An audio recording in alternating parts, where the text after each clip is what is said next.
रश्मीताईंचं देखील मी मनापासून स्वागत करतो। बागल साहेबांनी तालुक्यामध्ये एक मोठं नेतृत्व केलं। आमदार म्हणून, मंत्री म्हणून सहकाराच्या क्षेत्रामध्ये एक मोठी फळी त्यांनी उभी केली।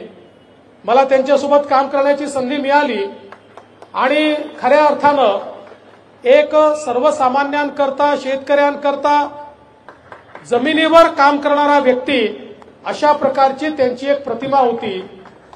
आणि बागल साहेबांनंतर रश्मीताईंनी तोच वसा घेतला आणि संपूर्ण कार्यकर्ते, नेते एकत्रित ठेवत त्यांची मोड बांधत अतिशय विपरीत परिस्थितीमध्ये देखील संघर्ष करत रश्मीताई सातत्याने काम करत राहिल्या।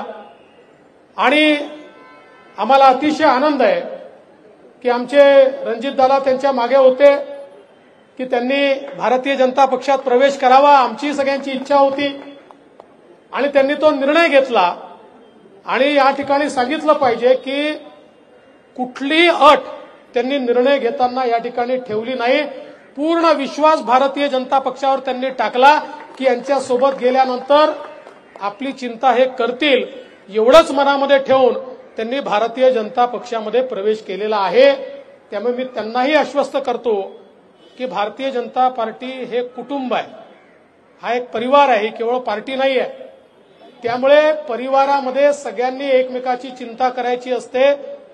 तुम्ही आणि तुमच्यासोबत आलेले जे सगळे लोक आहेत यांची चिंता करणं हे आमचं काम आहे। त्यामुळे तुम्ही काळजी करण्याचं कारण या ठिकाणी नाहीये। केवळ त्यांनी मला लिहून दिलाय रिटेवाडी उपसा सिंचन योजनेच्या संदर्भात त्यांनी सांगितलं की या संदर्भात मात्र विशेष लक्ष द्या।